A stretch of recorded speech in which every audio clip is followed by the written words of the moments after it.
அனைவருக்கும் வணக்கம். இன்னைக்கான அரசியல் அப்டேட்டில் நம்ம பார்க்க போகிற ரொம்ப முக்கியமான ஒரு பரபரப்பான தகவல் என்ன அப்படின்னு பார்த்தீங்கன்னா, காஷ்மீரின் பல்காம் தாக்குதலில் பாகிஸ்தான் பயங்கரவாதிகள் ஈடுபட்டதற்கான தகவல் வெளியானதை தொடர்ந்து பாகிஸ்தானுடனான அனைத்து உறவுகளையும் இந்தியா நிறுத்தியிருக்காங்க. அது மட்டும் இல்லாமல் இந்தியா போரை தொடங்கினா பாகிஸ்தான் பதிலடியை தாங்க முடியாது அப்படின்னு பாகிஸ்தான் பாதுகாப்பு நிபுணர்கள் இந்தியாவிற்கு மிரட்டலும் விடுத்திருக்காங்க அப்படின்னு சொல்லலாம். இது குறித்த பல்வேறு முக்கிய தகவல்கள் தற்போது வெளியாகி பெரும் பரபரப்பை ஏற்படுத்தி வந்துட்டுருக்கு அப்படின்னு தான் சொல்லணும்.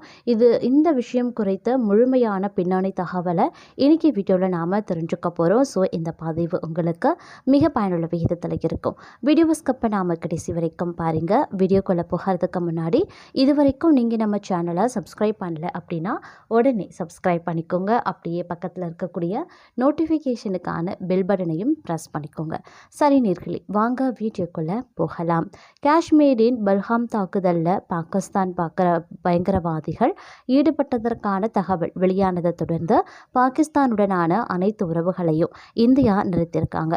பாகிஸ்தானுக்கு எதிரான இந்தியா எடுத்திருக்கக்கூடிய 5 முக்கிய முடிவுகளில் சிந்து நதி நீர் ஒப்பந்தத்தை நிறுத்தி வைத்ததே மிகவும் முக்கியமானது. இந்த ஒப்பந்தத்தின் கீழே சிந்து, செனாப், ஜீலம், பியாஸ், ரவி மற்றும் சட்லஜ் நதிகளில் இருந்து பாகிஸ்தான் தண்ணீர் பெற்று வந்திருக்காங்க. இந்த நதிகள் அனைத்துமே இந்தியா வழியாக பாகிஸ்தானுக்கு சென்று குடிநீர், நீர்ப்பாசனம், மின் உற்பத்தி போன்றவற்றுக்கு பயன்படுத்தப்படுகிறது அப்படின்னு சொல்லப்பட்டிருக்கு. அது மட்டும் இல்லாமல் சிந்து நதி நீர் ஒப்பந்தம் நிறுத்தி வைக்கப்பட்டதால் பாகிஸ்தான் கலக்கமடைந்தும் இருக்காங்க. அதனால் பாகிஸ்தானின் பிரபல பாதுகாப்புத்துறை நிபுணர்கள் பயந்து போய் இந்தியாவை மிரட்டும் தோனியில் பேச தொடங்கியிருக்காங்க. இந்தியா போரை தொடங்கினா பாகிஸ்தான் கொடுக்கும் பதிலடியை இந்தியாவால் தாங்க முடியாது அப்படின்னு சொல்லி வந்துட்டுருக்காங்க.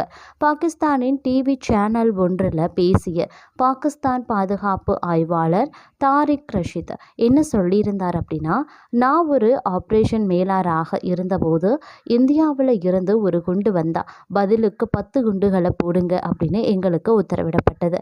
அவங்க அமைதியாகும் வரைக்கும் தொடர்ந்து சுடுங்க, எங்கள் பதிலுக்கு பதில் அப்படின்னு கூறியிருக்கிறாரு. சர்வதேச நாணய நிதியத்திடம் கடன் வாங்கி பிழைப்பு நடத்துகிறது பாகிஸ்தான். அதே போல இந்தியாவுக்கு எதிராக இதுவரை நடந்த அனைத்து போர்கள்லையுமே தோல்வியடைந்தது தான் பாகிஸ்தான் நாடு. ஆனால் தாரிக் ரஷீதோ டிவி ஷோவில் நெஞ்சை நிமிர்த்தி உட்கார்ந்தபடி மிரட்டல் விடுத்தார். இந்தியா ஒரு போரை தொடங்கலாம், ஆனால் அந்த போர் ஒரு குறிப்பிட்ட போராக இருக்காது, அது இறுதி போராகவே இருக்கும். அதற்கு கடுமையான விளைவுகள் ஏற்படும். அது இந்தியாவின் முழு பகுதியையும் கைப்பற்றும் நிலையில தான் முடியும் அப்படின்னு சொல்லியிருக்காரு. மேலும் அவர் என்ன சொல்லியிருந்தாரு அப்படின்னா, பாகிஸ்தானிடம் அணுசக்தி திறன், தற்காப்பு தன்மை இருக்கு. அவர்கள் தங்களுடைய எல்லையை கடந்தா எங்கள் பதில் எங்கள் விருப்பப்படி இருக்கும். அது மிகவும் ஆபத்தானதாகவும் மிகவும் வேதனையாகவும் இருக்கும் அப்படிங்கிறத நாங்கள் அவர்களுக்கு சொல்ல வேண்டும். எங்கள் பதில் மோசமாக இருக்கும், அதை அதாவது இந்தியா தாங்க முடியாது அப்படின்னு சொல்லியிருக்காரு. தாரிக் ரஷீத் கூறும்போது, பாகிஸ்தான் பலவீனமாக கருதப்படக்கூடாது அப்படிங்கிறதுக்காக இந்தியாவுக்கு வலுவான பதிலடி கொடுக்க வேண்டும் அப்படின்னு சொல்லியிருக்காரு. பல்காம் தாக்குதல் நடந்து பல மணி நேரங்கள் ஆகியும் பாகிஸ்தானின் தொடர்பு குறித்து இந்தியா இதுவரைக்கும் எந்த ஆதாரத்தையும் சமர்ப்பிக்கவில்லை அப்படின்னும் அவர் சொல்லியிருக்காரு. இந்த நிபுணரின் கருத்துக்கு பதிலளித்த நிகழ்ச்சியின் தொகுப்பாளர், இந்தியாவிடம் உலகில் எந்த நாடுதான் ஆதாரம் கேட்கும், ஏன்னா இந்தியாவிடம் பணம் இருக்கு, உலகம் அந்த நாட்டுடன் நிறைய வணிகம் செய்கிறாங்க. இத்தகைய சூழ்நிலையில் எந்த நாடும் இந்தியாவிடம் ஆதாரம் கேட்பதில்லை அப்படின்னு தன்னுடைய பங்குக்கு புலம்பினார். அதே மாதிரி மற்றொரு நிகழ்ச்சியில் பேசிய பாகிஸ்தானின் பிரபல பாதுகாப்பு ஆய்வாளர் கமர் சீமா என்ன சொல்லியிருந்தாருன்னா, கடந்த முறை போலவே இந்த முறை பாகிஸ்தான் மீது இந்தியா எந்த வான்வழி தாக்குதலையும் நடத்தாது அப்படின்னு சொல்லியிருந்தார். கமர் சீமா என்ன சொல்லியிருந்தாருன்னா, அவர்கள் தாக்குதல் நடத்தினா உடனடியாக பதிலடி தாக்குதல் கிடைக்கும் அப்படிங்கிறத அவர்கள் அறிவாங்க. அதனால தான் இந்த முறை அதை செய்ய மாட்டாங்க. உலகம் முழுவதும் இந்த செய்தியை பரப்பி பதற்றத்தை உருவாக்குவாங்க. இதுவரைக்கும் உலகின் அனைத்து பெரிய நாடுகளும், அதாவது அமெரிக்கா, ரஷ்யா, சவுதி அரேபியா, ஐரோப்பா, ஆப்பிரிக்கா இந்தியாவிடம் தங்கள் கண்டனங்களை வரிசையாக பதிவு செய்திருக்கு. இதை தான் அவர்கள் விரும்புகிறாங்க. அவர்களின் அடுத்த கட்ட நடவடிக்கை உலக தலைவர்களை அழைத்து தங்களை தாங்களே பாதிக்கப்பட்டவர்களாக காட்டிக்கொள்வது தான் அப்படின்னு சொல்லியிருக்காரு. சீமா மேலும் கூறுகையில், பாகிஸ்தானில் இந்தியா வான்வழி தாக்குதலை நடத்தாது. ஏன்னா அதன் விமானங்கள் சுட்டு வீழ்த்தப்படும். கீழே விழும் அபிநந்தன் போல விங் கமாண்டர்கள் பிடிக்கப்படுவாங்க. இதை இந்தியா அறியும். அதனால் அவர்கள் இதை தவிர்க்க விரும்புவாங்க. அதற்கு பதிலாக அவர்கள் உலக தலைவர்களுடன் பேசுவாங்க அப்படின்னு சொல்லியிருந்தார். பல்காம் தாக்குதலில் 26 பேர் உயிரிழந்ததற்கும் 17 பேர் காயமடைந்ததற்கும் பாகிஸ்தானை தவிர இந்தியாவும் உலக நாடுகளும் துக்கம் அனுசரிக்கிறாங்க. பாகிஸ்தான் நிபுணர்கள் மட்டும் அசால்ட்டாக கருத்து தெரிவிக்கிறாங்க.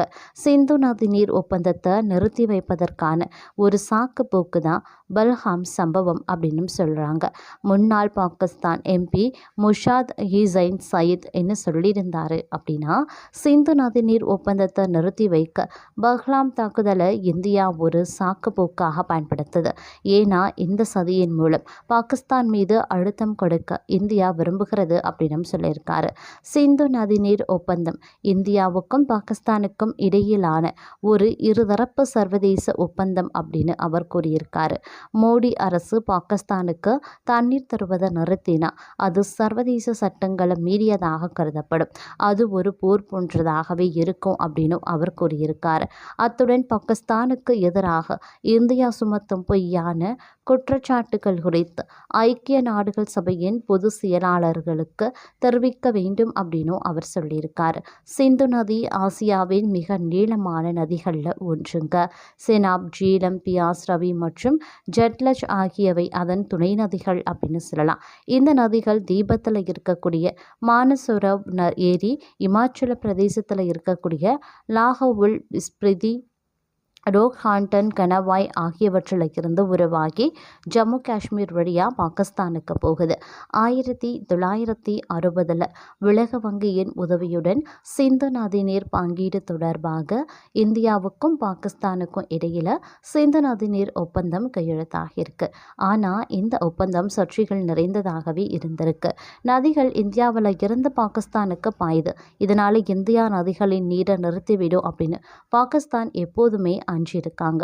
பாகிஸ்தானின் விவசாயம் இந்த நதிகளின் நீரை சார்ந்திருக்கு. தற்போது பாகிஸ்தானின் நடவடிக்கைகளால் தொந்தரவு உற்ற இந்தியா அதையே செய்ய முடிவும் செய்திருக்காங்க. இது பாகிஸ்தானை வார்த்தைகள் இன்றி தவிக்க வைத்திருக்கிறது அப்படின்னு தான் சொல்லணும்.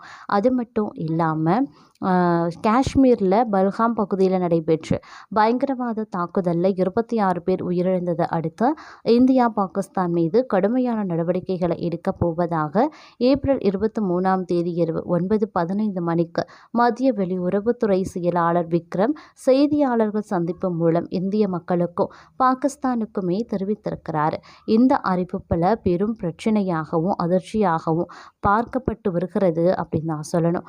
அது மட்டும் இல்லாமல் இந்த விஷயங்களில் ஒன்று பார்த்திங்கன்னா, சிந்து நதிநீர் ஒப்பந்தம் ரத்து செய்யப்பட்டது. மற்றொன்று SVES விசாவின் கீழ் இந்தியாவில் இருக்கக்கூடிய அனைத்து பாகிஸ்தானியர்களும் 48 மணி நேரத்தில் இந்தியாவை விட்டு வெளியேற உத்தரவிடப்பட்டது தான். நேற்று வெளியான 5 முக்கிய அறிவிப்பும் பாகிஸ்தான் மக்களை மட்டும் இல்லாமல் அந்த நாட்டின் வர்த்தகம், பொருளாதாரம், வாழ்வியலை பாதிச்சிருக்கு. இதனுடைய ரியாக்ஷன் அடுத்த 24 மணி நேரத்தில் பங்கு சந்தையில் எதிரொலிச்சிருக்கிறது. தட்டு தடுமாறி கடன் வாங்கி பாகிஸ்தான் அரசு தனது பொருளாதாரத்தை திவால் ஆகாமல் காப்பாற்றி வரும் வேளையில் இந்தியாவில் பாகிஸ்தான் தீவிரவாதிகள் காஷ்மீரில் அதிகம் சுற்றுலா பயணிகள் இருக்கும் பகுதியை குறிவைத்து தாக்குதல் நடத்தியிருக்கிறாங்க. இதற்கு கடுமையான எதிர்ப்பு தெரிவித்த இந்தியா 5 முக்கிய உத்தரவை வெளியிட்ட பின்பு பாகிஸ்தான் பங்கு சந்தை மற்றும் பொருளாதாரம் அடிவாங்க துவங்கியிருக்கு. வியாழக்கிழமை பாகிஸ்தான் பங்கு சந்தை கடுமையான வீழ்ச்சியுடன் தொடங்கியிருக்கு அப்படின்னு சொல்லலாம். அது மட்டும் இல்லாமல் ரஷ்யா, உக்ரைன், இஸ்ரேல், காசா, சீனா, தைவான் என உலக நாடுகள் போர் பதற்றம் இருந்து வந்த நிலையில் இந்தியாவை சுற்றி மட்டுமே புவிசார் அரசியல் பதற்றங்கள் இல்லாமல் இருந்திருக்கு. இந்த தாக்குதல் மூலம் புதிய பதற்றம் ஆசிய சந்தையில் உருவாகியிருக்கு. பாகிஸ்தான் பங்கு சந்தையில் கடும் வீழ்ச்சி. பாகிஸ்தானின் முக்கிய பங்கு குறியீடான KSE 100 வியாழக்கிழமை காலை வர்த்தகத்தின் முதல் 5 நிமிடங்களில் 2.12% அல்லது 2485.85 புள்ளிகள் சரிந்து 1014 புள்ளிகளாக வீழ்ச்சியடைந்தும் இருக்கிறது. ஆனால் மத்திய வர்த்தகத்தில் சரிவை பாதியாக குறைத்து புள்ளிகளில் வர்த்தகமாகி வந்துட்டுருக்கு அப்படின்னு சொல்லலாம். அதே மாதிரி புதன்கிழமையன்று ஏற்கனவே பாகிஸ்தான் பங்கு சந்தை கடுமையான வீழ்ச்சியுடன் முடிவடைந்திருந்த நிலையில் வியாழக்கிழமை படும் மோசமான சரிவை பதிவு செய்துள்ளது அப்படின்னு சொல்லலாங்க.